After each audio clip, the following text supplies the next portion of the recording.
الحمد للہ رب العالمین والصلاة والسلام علی اشرف الانبیاء والمرسلین نبینا وحبیبنا وقدوتنا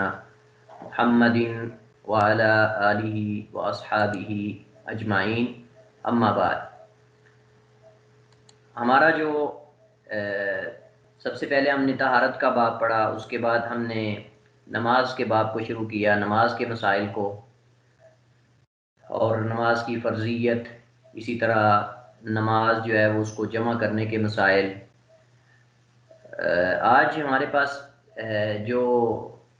مسئلہ ہے یا جو باب ہے وہ اذان سے متعلقہ ہے۔ آج ہم اذان سے متعلقہ جو ہے وہ مسائل پڑھیں گے، ان میں سے کچھ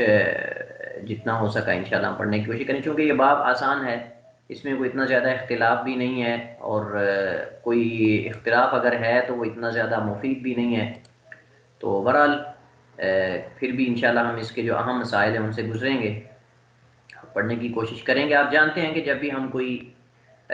نئی کتاب یا نیا باب شروع کرتے ہیں تو اس کی تعریف پڑھتے ہیں، اس کی مشروعیت کو پڑھتے ہیں، اور اس کے فضائل اگر ہوں تو اس کو ہم پڑھتے ہیں، اس کے بعد ہم اختلافی مسائل میں داخل ہوتے ہیں۔ سب سے پہلے اذان کی تعریف جو ہے اس کو ہمیں جاننا ہوگا۔ اذان کی لغوی اور شرعی تعریف پڑھیں گے ہم۔ لغوی اعتبار سے اذان جو ہے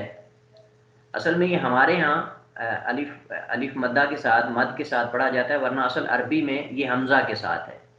اذان، اذان، آذان نہیں ہے، اذان ہے، لیکن اردو میں ہمارے ہاں اس کو آذان لکھا جاتا ہے، ورنہ عربی میں یہ حمزہ کے ساتھ ہے۔ بہرحال اصل اردو میں ہو سکتا ہے، رسم و خط میں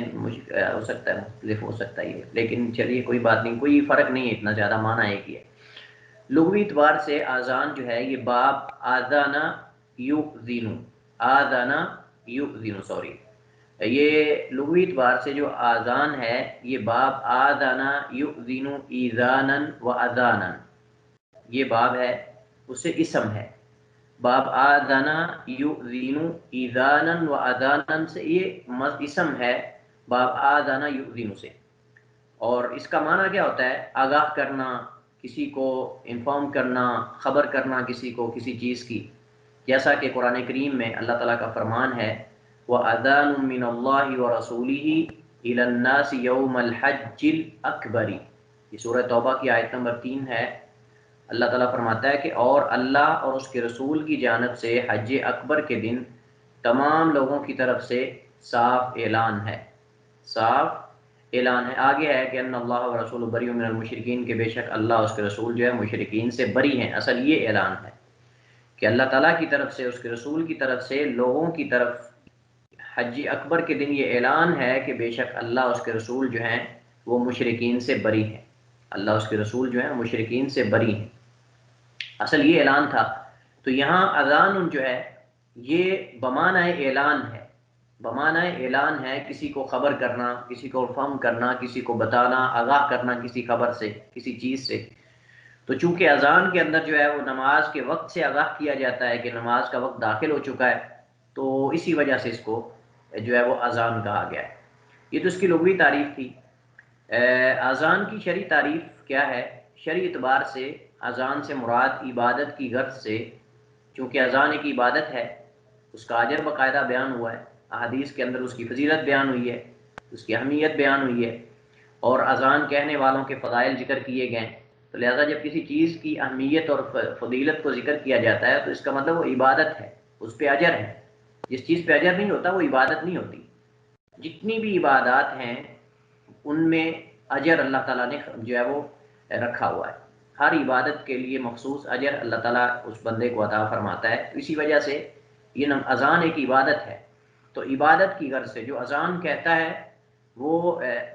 عموماً اس کا اصل مقصد اللہ تعالیٰ کی رضا ہوتا ہے اور اجر ہوتا ہے۔ تو عبادت کی غرض سے مخصوص الفاظ میں نماز کا وقت داخل ہونے کے بعد لوگوں کو اس کی اطلاع دینا یا اس سے آگاہ کرنا، یہ ہے اذان۔ عبادت کی غرض سے مخصوص الفاظ میں نماز کا وقت داخل ہونے کے بعد یا نماز کا وقت داخل ہوتے ہی لوگوں کو اس کی اطلاع دینا یا اس سے آگاہ کرنا، اسے اذان کہتے ہیں۔ اذان کی فضیلت کیا ہے؟ اذان کی بہت زیادہ فضیلت ہے،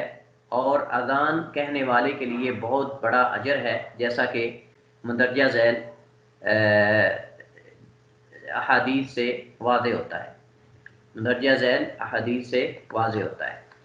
سب سے پہلی حدیث سیدنا ابو ہریرہ رضی اللہ تعالیٰ عنہ کی حدیث ہے، فرماتے ہیں ان رسول اللہ صلی اللہ علیہ وسلم قال لو يعلم الناس ما في النداء والصف الاول، اگر لوگوں کو علم ہو جائے، اگر لوگوں کو اس بات کا پتہ چل جائے کہ اذان میں، ندا سے مراد یہاں اذان ہے، ما فی النداء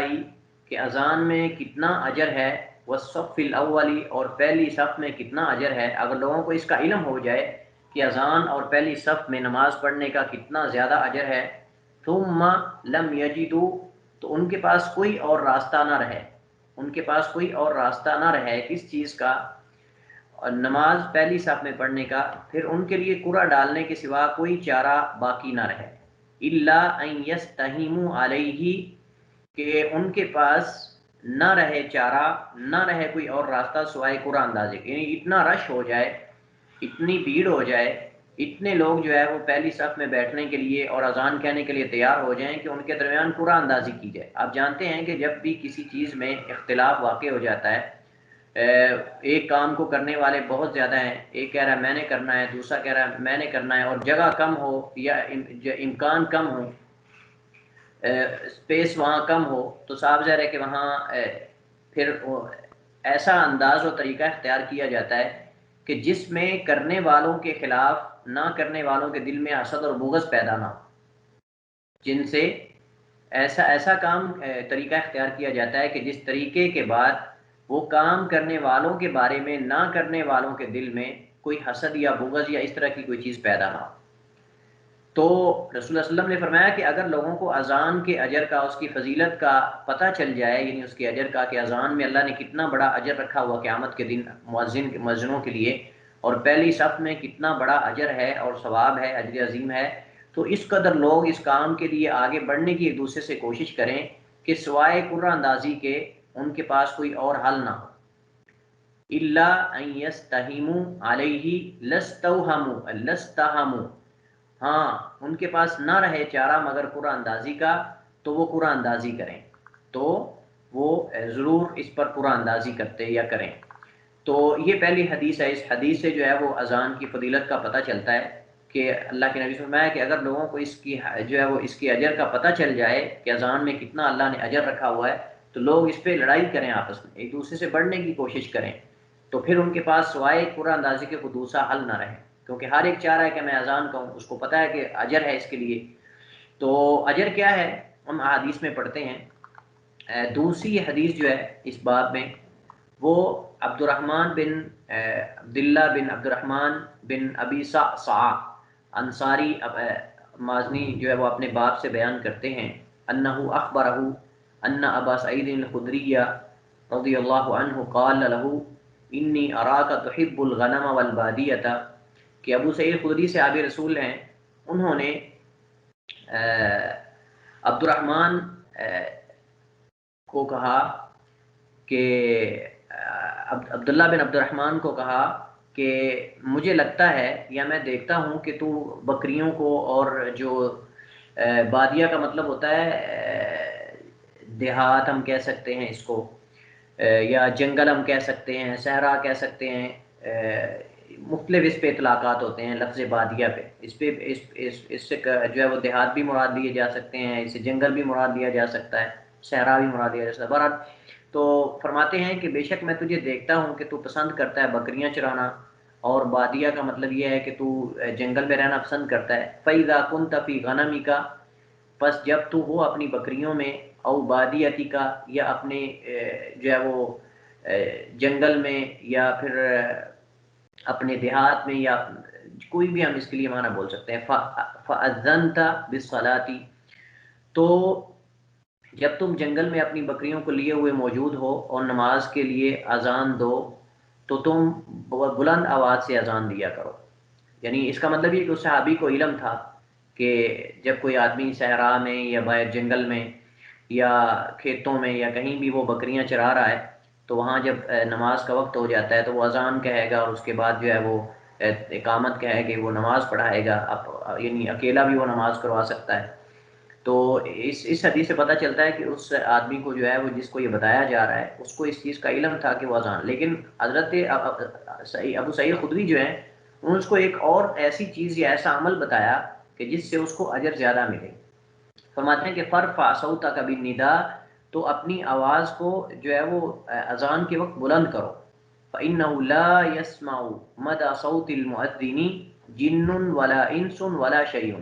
بس بے شک نہیں سنتا کوئی بھی مؤذن کی اذان کو جنوں میں سے، انسانوں میں سے یا کوئی اور مخلوقات میں سے، مگر شہید لہ یوم القیامتی، اس کے لیے قیامت کو یہ سننے والی جتنی بھی مخلوقات ہیں یہ گواہی دیں گی۔ قال ابو سعید خدری رضی اللہ عنہ صحابی رسول فرماتے ہیں سمیعت من رسول اللہ صلی اللہ علیہ وسلم، میں نے اللہ کے نبی صلی اللہ علیہ وسلم سے یہ سنا، آپ فرما رہے تھے کہ جب تو بادیہ میں یعنی جنگل یا صحرا میں اپنی بکریاں چرا رہا ہو تو اذان کہتے ہوئے اپنی آواز کو بلند کرو،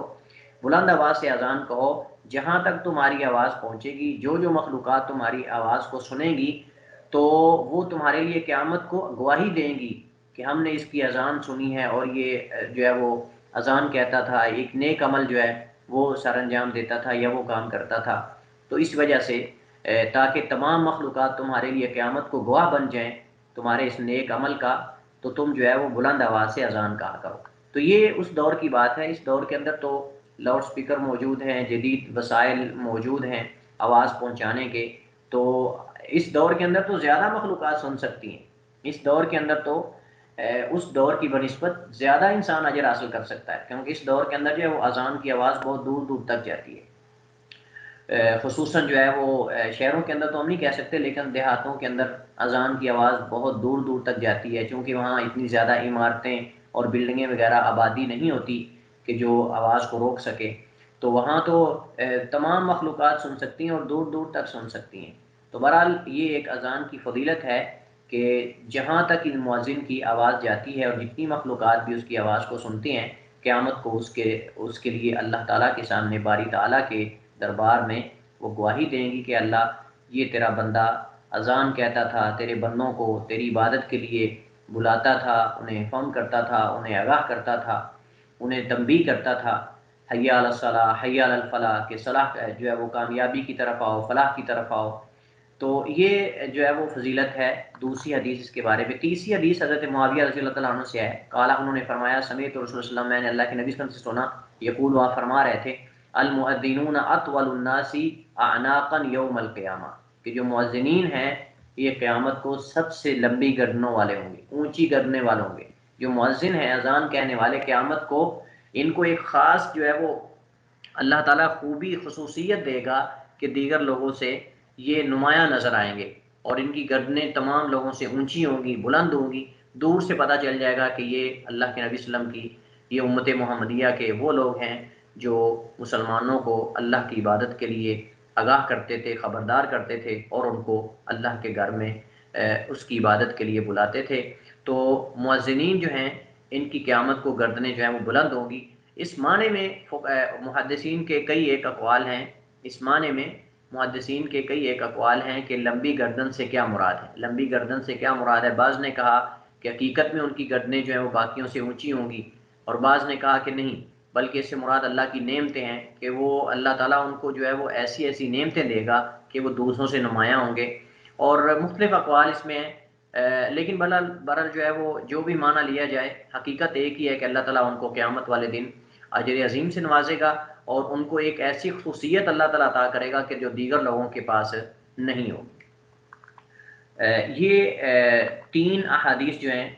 اس بات کی شاہد ہیں اور دلیل ہیں کہ اذان جو ہے یہ بہت بڑا افضل ترین عمل ہے اور اللہ تعالیٰ کے ہاں یہ پسندیدہ اعمال میں سے ہے، اور انسان کے لیے خیر اور بھلائی کے دروازے جو ہے وہ کھولنے والا عمل ہے۔ ہمارے پاس مسئلہ ہے، جب اتنی زیادہ فضیلت بیان کر دی گئی مؤذنین کے لیے کہ جہاں تک اس کی آواز جائے گی وہاں تک وہ چیزیں اس کے لیے گواہی دیں گی، وہ جو ہے وہ پرندے ہوں، وہ حیوانات ہوں، وہ انسان ہوں، وہ کیڑیاں ہوں، چونٹیاں ہوں، کوئی بھی چیز ہو، یہ تمام چیزیں جو ہے وہ انسان کے لیے اس کے اس نیک عمل کی گواہی دیں گی قیامت کے دن۔ تو جب اتنے زیادہ فضائل بیان ہوئے مؤذن کے لیے، تو یہاں ایک سوال انسان کے ذہن میں اٹھتا ہے، اور وہ سوال یہ ہے کہ جو امام ہے امام کے لیے تو اتنے زیادہ فضائل بیان نہیں ہوئے احادیث کے اندر یا قرآن کریم کے اندر، تو کیا امامت جو ہے وہ اس کے لیے کوئی اجر نہیں ہے امامت کروانے کے لیے؟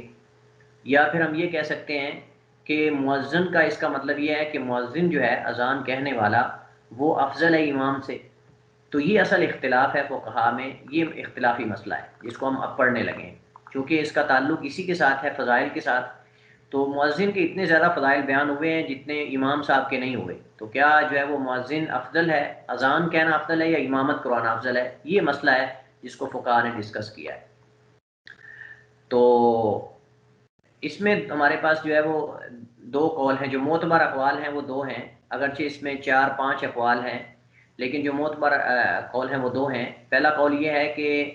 یہاں امامت ہے، امامت کو نون بنا دیا گیا ہے، امامت اذان سے افضل ہے، یہ قول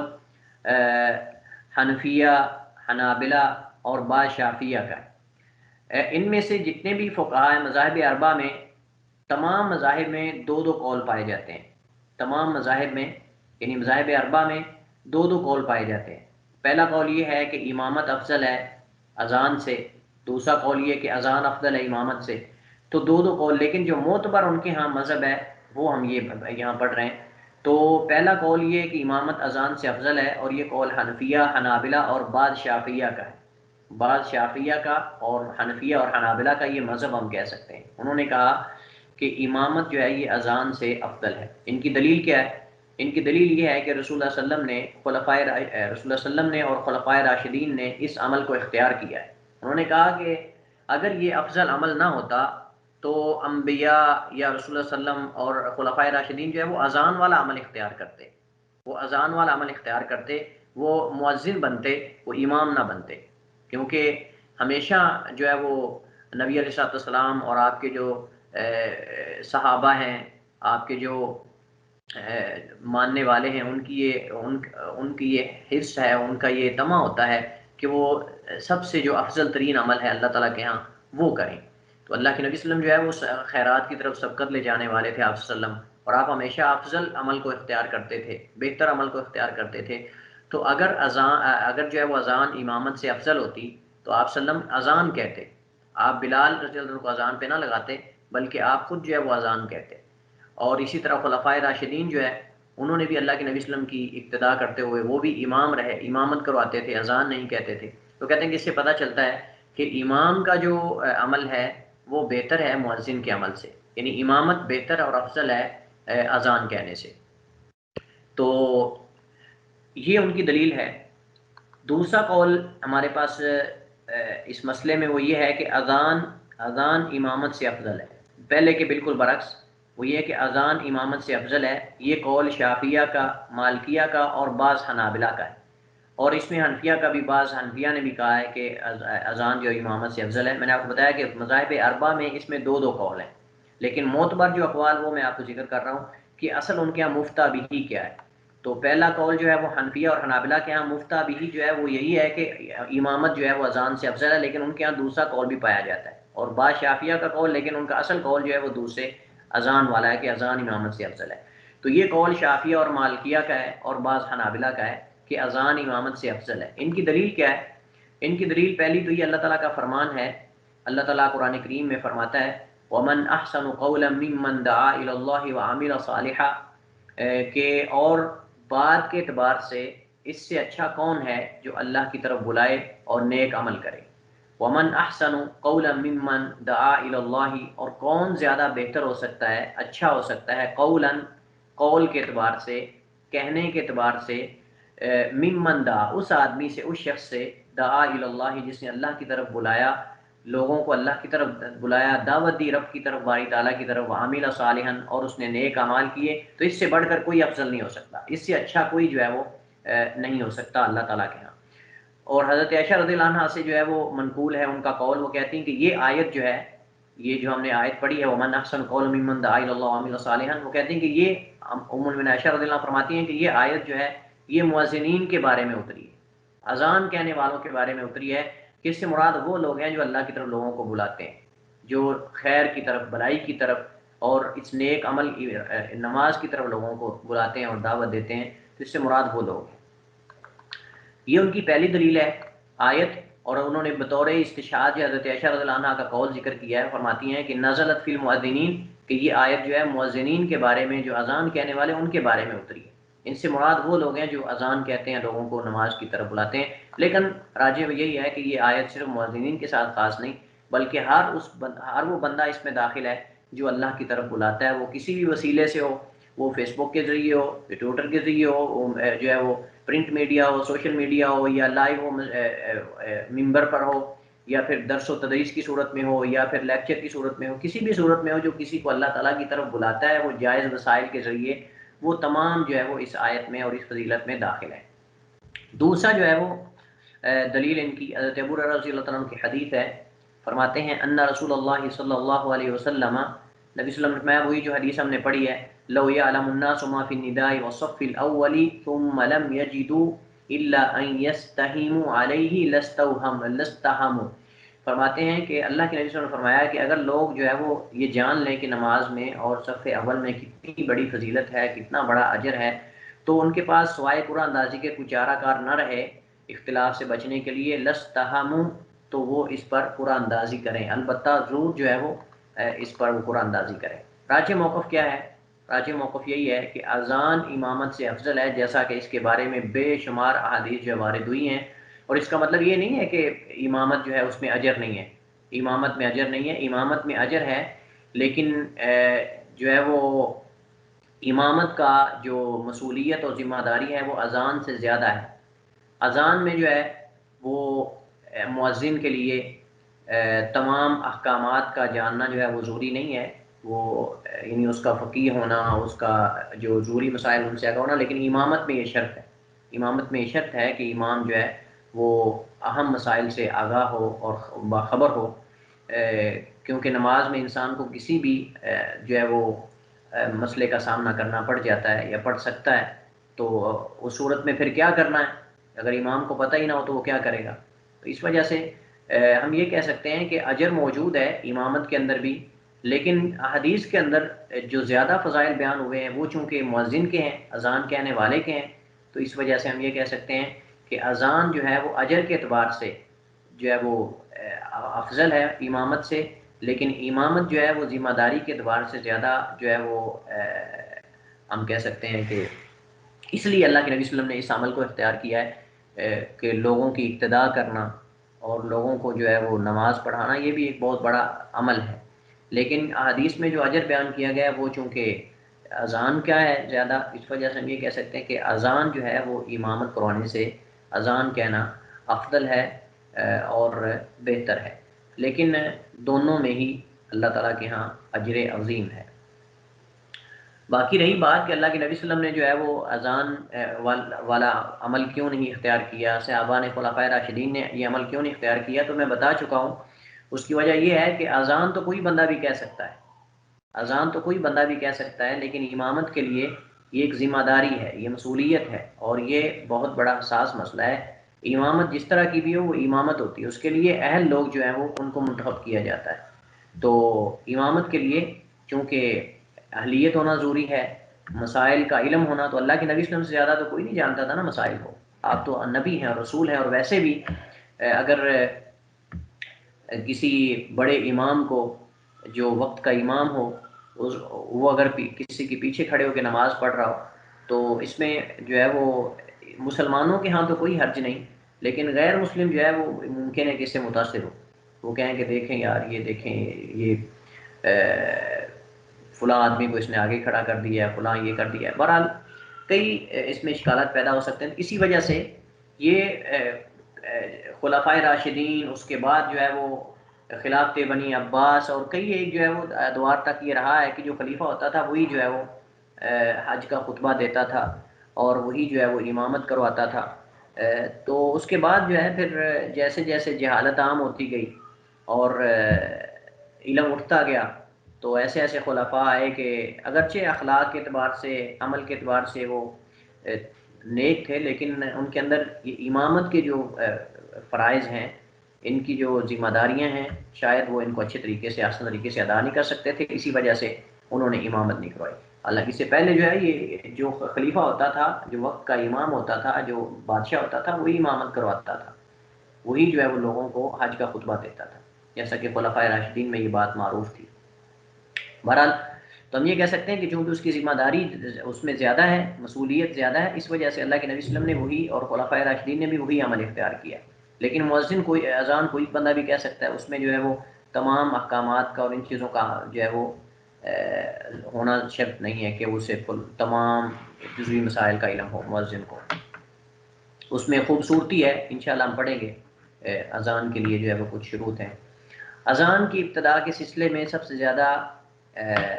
جو چیز عجیب ہے وہ بعض ذکر کی جاتی ہیں بعض لوگوں نے اس میں، کہ وہ کہتے ہیں کہ اذان ابراہیم علیہ السلام کی اذان ہے، اور اسی طرح جو ہے وہ آپ لوگوں میں حج کا اعلان کر دیں۔ قرآن کریم میں جو ہم نے ابھی آیت پڑھی تھی، بلکہ نہیں وہ ایک اور اذن فی الناس فی الحج،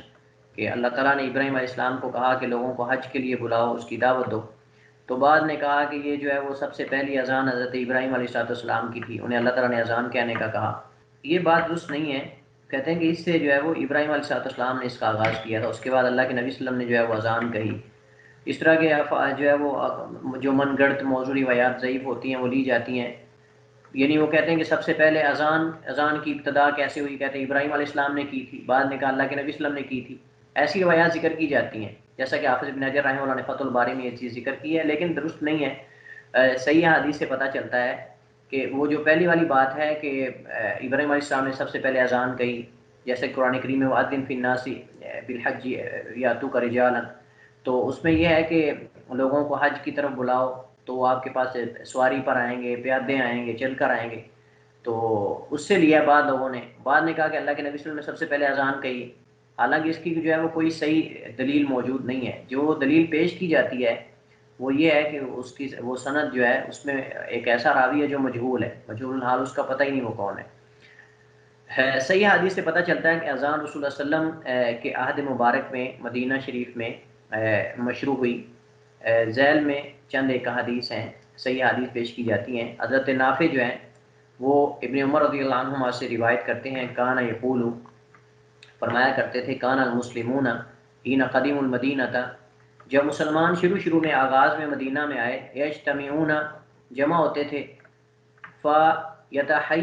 فیتحینون الصلاۃ، تو اس کے بعد جو ہے وہ جمع ہوتے اور نماز کے لیے اذان نہیں ہوتی تھی بلکہ وہ جمع ہو جاتے تھے، اکٹھے ہوتے رہتے، جمع ہوتے رہتے، جب کافی ان کی تعداد ہو جاتی، پتہ چل جاتا اکثر لوگ جمع ہو چکے ہیں، اس کے بعد وہ نماز پڑھ لیتے تھے۔ تو ان کو چونکہ وقت درکار ہوتا تھا، لیکن کوئی خاص ان کے پاس ایسا فعل نہیں تھا کہ جس کے سبب وہ لوگوں کو اکٹھا کر سکیں، ان کو بتا سکیں کہ نماز کا ٹائم ہو چکا ہے یا نماز کا وقت داخل ہو چکا ہے، کوئی ایسا عمل نہیں تھا۔ لیس ینادی لہا، نماز کے لیے بلایا نہیں جاتا تھا۔ فتکلموا یوما فی ذلک، ایک دن انہوں نے بیٹھ کر جو ہے وہ اس موضوع پہ، اس ٹاپک پہ بات کی، گفتگو کی۔ فقال بعضهم، یعنی ڈسکس کی اللہ کے نبی صلی اللہ علیہ وسلم نے صحابہ کے ساتھ بیٹھ کر کے کیا ہونا چاہیے۔ لوگ آتے رہتے ہیں، اکٹھے ہوتے رہتے ہیں، جب ہم دیکھتے ہیں کہ چلیں آپ کافی تعداد ہوگی، نماز پڑھ لیتے ہیں، تو ایسے تو کافی وقت جو ہے وہ لگ جاتا ہے، تو لہٰذا جو ہے ایسا طریقہ ہو جس سے جو ہے وہ لوگوں کو بتا دیا جائے، آگاہ کر دیا جائے کہ اب نماز کا وقت داخل ہو چکا، تاکہ وہ جو ہے وہ بر وقت اس نماز کی ادائیگی کے لیے اکٹھے ہو جائیں۔ تو اس مسئلے پہ اصل میں جو ہے وہ بحث کی جا رہی تھی کہ کیا طریقہ اختیار کرنا چاہیے لوگوں کو نماز کے لیے جمع کرنے کا۔ فقال بعضهم، تو بعض نے کہا، اتخذوا ناقوسا مثل ناقوس النصارى، تو بعض نے کہا کہ تم جو ہے وہ عیسائیوں کی طرح ناقوس بنا لو۔ وہ ناقوس ہوتا ہے جس میں وہ پھونکتے ہیں، یہ سینگ نما ہوتی چیز اس طرح کی، وہ ناقوس اس کو بولا جاتا ہے۔ تو وہ کہتے، انہوں نے کہا کہ تم عیسائیوں کی طرح ناقوس بنا لو جس میں پھونکا جائے، جب نماز کا ٹائم ہو تو پھونک دیا جائے اس میں، تو اس سے جو ہے وہ آواز ان کو پہنچ جائے گی، لوگ اکٹھے ہو جائیں گے۔ وقال بعضهم، اور بعض نے کہا کہ بل بوقن مثل قرن الیہود، تو بعض نے کہا کہ نہیں، اس میں جو ہے وہ آپ یہودیوں کی طرح سینگ بنا لو، اس کو بوق کہا جاتا ہے، کہ تم یہودیوں کی طرح، یہ سینگ نما شکل ہوتی ہے ایک چیز جس کو وہ بجاتے ہیں، اس کے اندر پھونک مارتے تھے تو وہ اس سے آواز نکلتی تھی. بلبوکن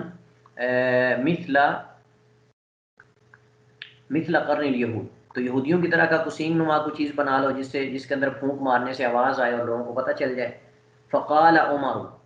تو امیر المؤمنین عمر رضی اللہ تعالیٰ عنہ نے فرمایا اولا تبعثون رجلا ینادی بالصلاۃ، کیوں نہ ہو کہ تم ایک آدمی کو کھڑا کر دو، اس کو بھیجو اور وہ لوگوں کو نماز کے لیے بلائے. فقال رسول اللہ، تو نبی صلی اللہ علیہ وسلم یا بلال قم فنادی بالصلاۃ، تو نبی صلی اللہ علیہ وسلم کہ اے بلال کھڑے ہو جاؤ اور لوگوں کو نماز کے لیے بلاؤ. تو اس حدیث سے پتہ چلتا ہے کہ آغاز میں جب ہجرت کر کے مدینہ تشریف لائے اللہ کے نبی صلی اللہ علیہ وسلم، صحابات اس وقت کوئی خاص انداز ان کے پاس یا کوئی ایسی چیز نہیں تھی جسے وہ نماز کے لوگوں کو آگاہ کریں. تو اس کے بعد اس پہ بحث کی گئی، تو انہوں نے جو ہے وہ مختلف اپنی آراء دیں. حضرت عمر رضی اللہ عنہ کی جو مشورہ تھا وہ یہ تھا کہ کسی بندے کو کھڑا کر کے وہ آواز دے تو لوگوں کو نماز کے لیے بلائے، لیکن اس میں اذان کے الفاظ نہیں بتائے گئے تھے، اس میں انہوں نے نماز کے الفاظ ذکر نہیں کیے تھے، بس انہوں نے ایک رائے دی تھی کہ کوئی بندہ کھڑے ہو کر لوگوں کو نماز کی دعوت دے دے، لوگوں کو نماز کے لیے بلائے. تو یہ حضرت عمر رضی اللہ عنہ کو جو ہے وہ ان کی رائے تھی. حضرت عمر کے بارے میں آپ جانتے ہیں کہ ان کے بہت زیادہ ایسی آراء ہیں اور مسائل ہیں جن میں اللہ تعالیٰ نے ان کی موافقت کی ہے، جن میں اللہ تعالیٰ نے ان کی موافقت میں وحی نازل کی ہے. اس لیے نبی صلی اللہ علیہ وسلم کہ ہر امت میں ایک ملہم ہوتا ہے جس کو اللہ الہام کرتا ہے، اور میری امت کے ملہم جو ہے محدث جو ہیں وہ عمر رضی اللہ تعالیٰ عنہ. تو کئی ایک مسائل میں اللہ کے نبی صلی اللہ علیہ وسلم کو مشورہ دیتے تھے، لیکن اللہ تعالیٰ قرآن کریم بنا کر آسمان سے اتار دیتا تھا اور نبی صلی اللہ علیہ وسلم کو حکم دیتا اللہ تعالیٰ کہ ایسا کرو. جیسا کہ پردے کے بارے میں حضرت عمر رضی اللہ عنہ کی رائے تھی کہ اللہ کے نبی صلی اللہ علیہ وسلم کو فرمایا آپ نے کہ اللہ کے نبی آپ کے پاس مختلف وفود آتے ہیں، مختلف قسم کے لوگ آتے ہیں، کوئی اچھے ہوتے ہیں، کوئی برے ہوتے ہیں، کس طرح کے ہوتے ہیں، تو آپ اپنی بیویوں کو، اپنی خواتین کو کہیں کہ وہ پردہ کیا کریں. تو اللہ تعالیٰ نے آسمان سے جو پردے کی آیات نازل کر دی. اسی طرح جو ہے وہ قیدیوں کے بارے میں، بدر کے قیدیوں کے بارے میں حضرت ابوبکر صدیق کی رائے کو اللہ کے نبی صلی اللہ علیہ وسلم لے لیا. حالانکہ حضرت عمر فاروق کی رائے یہ تھی کہ بدر کے جتنے بھی قیدی ہیں ان میں سے جتنے جس کا رشتہ دار جو بھی قید میں ہے وہ اپنے رشتہ دار کو قتل کرے، ان سب کو قتل کر دیا جائے، فدیہ نہیں لینا چاہیے. لیکن حضرت ابوبکر صدیق کی رائے، رضی اللہ عنہ کی رائے یہ تھی کہ ان سے فدیہ لے کر جو ہے، جو فدیہ دینے کے قابل ہیں وہ ان کو فدیہ لے کر چھوڑ دو، اور باقی جو ہے وہ بچوں کو پڑھائیں یا جس طرح بھی ان کو کوئی کسی کام پہ لگا دیا جائے. لیکن حضرت عمر فاروق کی رائے یہ تھی، انہوں نے فرمایا تھا کہ ان کو قتل کر دیا جائے، کیونکہ کل کو یہ جب چھوڑ دیے جائیں گے تو یہ اسلام کو نقصان پہنچائیں گے اور مضبوط ہو جائیں گے. تو اللہ کے نبی صلی اللہ علیہ وسلم نے ابوبکر صدیق کی رائے کو لے لیا. اللہ تعالیٰ نے آسمان سے جو ہے وہ فیصلہ اتار دیا کہ اگر یہ تقدیر میں نہ لکھا ہوتا تو اللہ تعالیٰ تمہارے اوپر اس کام کی وجہ سے عذاب نازل کرتا. اس طرح کے کئی ایک مسائل ہیں. تو چنانچہ عمر رضی اللہ عنہ کے جو ہے وہ انہوں نے کہا کہ بندے کو بھیجو اور وہ کھڑا ہو کے اذان کہے، تو اللہ کے نبی صلی اللہ علیہ وسلم بلال کو جو ہے وہ اذان کے لیے کہا. اور ایک اور دوسری حدیث میں ہے، اس حدیث میں کیا ہے کہ صحابہ کو مسئلہ پیش آیا کہ نماز کے لیے جو اکٹھا کیسے کیا جائے. تو کسی نے کہا کہ نماز کا وقت ہونے پر جھنڈا نصب کر دیا جائے، جب وہ اسے دیکھیں گے تو ایک دوسرے کو بتا دیں گے. لیکن رسول اللہ صلی اللہ علیہ وسلم کو یہ طریقہ پسند نہ آیا. راوی بیان کرتے ہیں کہ بغل کا ذکر ہوا، زیادہ کہتے ہیں کہ یہودیوں والا بغل، چنانچہ رسول اللہ صلی اللہ علیہ وسلم کو یہ بھی پسند نہ آیا اور فرمایا کہ یہ تو یہودیوں کا طریقہ ہے. راوی کہتے ہیں چنانچہ رسول اللہ صلی اللہ علیہ وسلم کے سامنے ناقوس کا ذکر کیا گیا جو عیسائیوں کا تھا، تو اللہ کے نبی صلی اللہ علیہ وسلم نے جو ہے وہ فرمایا یہ تو عیسائیوں کا طریقہ ہے. چنانچہ عبداللہ بن زید بن عبد ربی جو ہیں ربی، یہ صحابی رسول ہیں، وہاں سے نکلے تو انہیں اللہ کے نبی صلی اللہ علیہ وسلم کے اسی معاملے کی فکر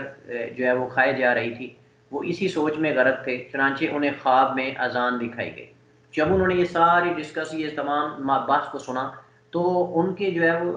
اس معاملے میں ذہن بہت زیادہ جو ہے وہ تشویش تھی کہ یہ مسئلہ بہت حساس مسئلہ بنا ہوا ہے، تو اس پہ کوئی حل نکلنا چاہیے. اللہ تعالیٰ نے اس صحابی رسول کو جو ہے وہ خواب کے اندر اذان کا طریقہ بتا دیا. ان کو پوری اذان سکھائی گئی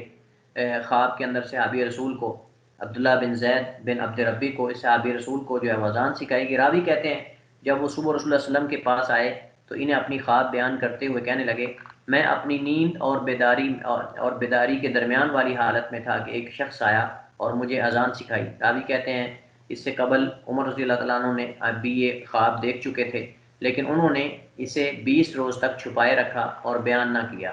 راوی کہتے ہیں پھر انہوں نے بھی رسول اللہ صلی اللہ علیہ وسلم کو اپنی خواب بیان کی تو رسول اللہ صلی اللہ علیہ وسلم فرمانے لگے تمہیں خواب بیان کرنے سے کس چیز نے منع کیا تھا؟ تو انہوں نے جواب دیا عبداللہ بن زید مجھ سے سبقت لے گئے تو میں نے بیان کرنے سے شرم محسوس کی، چنانچہ رسول اللہ صلی اللہ علیہ وسلم نے فرمایا بلال اٹھو اور دیکھو تمہیں عبداللہ بن زید کیا کہتے ہیں، تم بھی اسی طرح کرو، چنانچہ بلال رضی اللہ عنہ نے اذان کی۔ تو حضرت عبداللہ بن زید نے حضرت بلال کو اذان سکھائی، جو ان کو کلمات جو ہے وہ خواب کے اندر سکھائے گئے تھے یا بتائے گئے تھے۔ تو اللہ کے نبی صلی اللہ علیہ وسلم نے سب سے پہلے اذان سنی اور اس کی تصدیق کی، تو یہ گویا کہ ایک تقریری حدیث ہم کہہ سکتے ہیں، اور اللہ کے نبی صلی اللہ علیہ وسلم کی زبان پہ آئی تو قولی بھی بن گئی۔ تو بہرحال تو حضرت بلال کو کہا گیا کہ تم اذان کہو، لیکن وہ اذان کہو جو عبداللہ بن زید آپ کو بتاتے ہیں۔ تو حضرت عبداللہ بن زید نے حضرت بلال کو وہ اذان کے کلمات جو ان کو نیند کے اندر بتائے گئے تھے وہ کلمات ان کو سکھائے، اور حضرت بلال نے پھر جو ہے وہ اللہ کے نبی صلی اللہ علیہ وسلم کے کہنے پر، چونکہ ان کی آواز بلند تھی تو اس وجہ سے ان کی ڈیوٹی لگائی گئی، تو حضرت بلال جو ہے وہ اذان کہتے تھے۔ انشاءاللہ یہ تفصیل کے ساتھ ہم یہ پڑھیں گے کہ حضرت بلال کون سی اذان کہتے تھے، حضرت عبداللہ ابن ام مکتوم جو ہے وہ صحابی رسول جو نبینا تھے وہ کون سی اذان کہتے تھے، یہ انشاءاللہ ہم پڑھیں گے آگے۔ تو یہ نماز کی مشروعیت کے بارے میں، تو نماز جو ہے وہ مدینہ میں مشروع ہوئی ہے، اور کس سال میں ہوئی ہے اس میں اختلاف ہے، کس سال میں اس میں اختلاف ہے، لیکن اس بات میں اتفاق ہے کہ مدینہ میں یہ مشروع ہوئی ہے۔ نماز اذان جو ہے وہ یہ واجب ہے اذان کہنا یا نہیں ہے، انشاءاللہ یہ ہم کل پڑھیں گے۔ اذان سے کوشش کریں گے کہ اذان کے جتنے ہم مسائل ہیں کل ان کو پڑھ لیں، اور ایک ہمارے پاس تدریسی پروجیکٹ بھی ہوگا وہ انشاءاللہ ہم پڑھیں گے۔ تو آج اسی پہ ہم اکتفا کرتے ہیں۔ واللہ تعالی عالم، وصلی اللہ وسلم علی نبینا محمد وعلی آلہ وصحبہ وسلم۔ اگر کسی کے پاس کوئی سوال ہے تو آپ کر سکتے ہیں۔ السلام علیکم۔ وعلیکم السلام ورحمۃ اللہ وبرکاتہ۔ اس میں اذان میں طہارت کی شرط کا تھوڑا سا وضاحت کر دیں۔ اذان کے لیے طہارت شرط نہیں ہے، راجح یہی ہے، اگرچہ اختلاف موجود ہے لیکن راجح یہی ہے، انشاءاللہ پڑھیں گے ہم کل ہم پڑھیں گے کہ اذان کی شروط میں سے جو ہے وہ کچھ شروط ہیں، اچھی آواز ہو، فلاں ہو، یہ چیزیں ہم انشاءاللہ ذکر کریں گے، اور اس میں عورت کیا اذان کہہ سکتی یا نہیں کہہ سکتی، یہ مسئلہ انشاءاللہ ہم پڑھیں گے، اور دیگر مسائل انشاءاللہ کل ہم پڑھیں گے۔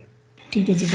جی کسی اور کے پاس سوال ہے؟ السلام علیکم ورحمۃ اللہ۔ وعلیکم السلام ورحمۃ اللہ۔ یہ جو ہم نے دیکھا امام افضل ہے یا مؤذن افضل ہے؟ جی میں نے بتایا کیا ہے کہ یہ دونوں؟ جی میں سوال یہ نہیں ہے اصل میں، جی فرمائیے۔ سوال یہ اگر ہم یہ کہیں کہ دونوں کا اپنا اپنا مقام ہے، دونوں میں سے ہم کسی کو بھی نہیں کہہ سکتے کہ افضل کون سا، تو کیا یہ ٹھیک نہیں ہوگا؟ اصل میں آپ علمی مسئلہ پڑھ رہے ہیں نا، اگر انسان کے ذہن میں سوال آتا ہے تو اس کا جواب کیا ہے؟ اپنا اپنا مقام تو ہے، لیکن صاف ظاہر ہے کہ اجر تو دونوں کو ملنا ہے نا۔ تو اس میں یہ ہے کہ قیامت والے دن سب سے نمایاں کون ہوگا، اصل یہ مسئلہ ہے، جس کی جو فضیلت بیان ہوئی ہے اطول اعناقا کے الفاظ، اس حدیث کو بھی ہم نے سامنے رکھنا ہے نا۔ جب ہم نے فضیلت کی بات کرنی ہے تو ہم نے اس حدیث کو بھی سامنے رکھنا ہے کہ اللہ کے نبی صلی اللہ علیہ وسلم نے فرمایا کہ قیامت کو جو مؤذنین ہیں میری امت کے، ان کی گردنیں بلند ہوں گی۔ تو اس میں کئی محدثین نے یہ کہا ہے کہ گردنیں بلند ہونے سے مراد ان کو اللہ ایک ایسی خصوصیت عطا کرے گا جو باقیوں کے پاس نہیں ہوگی، جو باقی لوگوں کے پاس نہیں ہوگی، اور اس میں گردنیں لمبی بھی ہو سکتی ہیں کہ وہ اللہ کی رحمتوں کو دور سے دیکھیں گے، جو باقی لوگوں کو نظر نہیں آ رہی ہوں گی وہ پیچھے کھڑے ہوئے دیکھ رہے ہوں گے ان کو۔ تو اس کے علاوہ کئی اور اس میں اقوال ہیں، لیکن ان کا تقریباً تمام اقوال کا اصل جو ہے وہ ہم کہہ سکتے ہیں ان کی اصل ایک ہی ہے، وہ یہ ہے کہ مؤذنین جو ہیں ان کو اللہ تعالیٰ قیامت کو ایک ایسی خصوصیت عطا کرے گا جو شاید دیگر لوگوں کے پاس نہ ہوگی۔ تو اس حدیث کو اگر ہم سامنے رکھیں اس سے پتہ چلتا ہے کہ ان کے لیے اجر ہے، اجر عظیم ہے۔ باقی امام کے پاس بھی ان کے اجر تو موجود ہے نا، لیکن اس کی ذمہ داریاں بھی ہیں نا، تو اور بھی کئی چیزیں ہیں۔ تو یہ کہہ سکتے ہیں ہم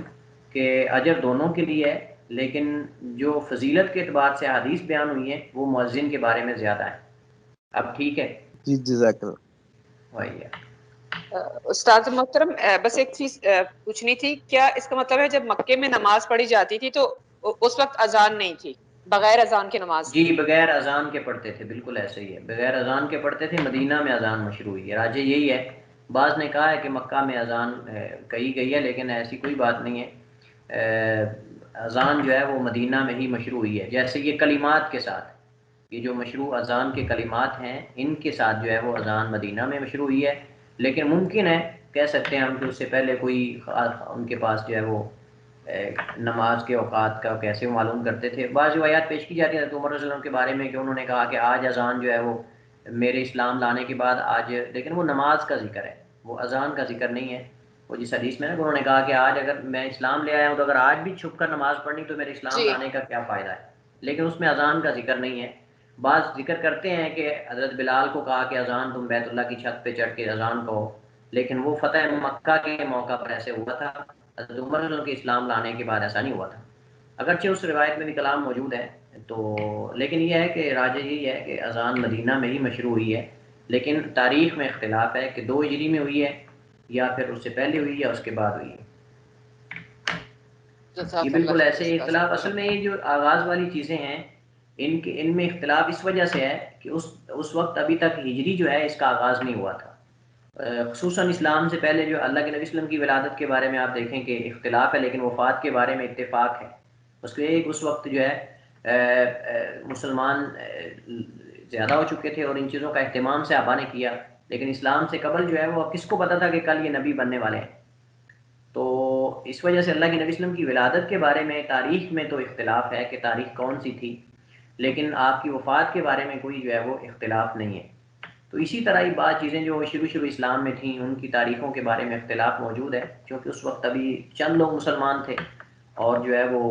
یہ چیزیں موجود تھیں. لیکن اس کے بعد جتنے بھی واقعات ہوئے ہیں یا جنگیں ہوئی ہیں، جو کچھ بھی ہوا ان کو باقاعدہ مقرر کیا. حضرت عمر رضی اللہ کے دور میں، حضرت عمر فاروق کے دور میں تاریخ جو ہے وہ ہجری کا آغاز ہوا، سن ہجری کا آغاز انہوں نے کیا تھا.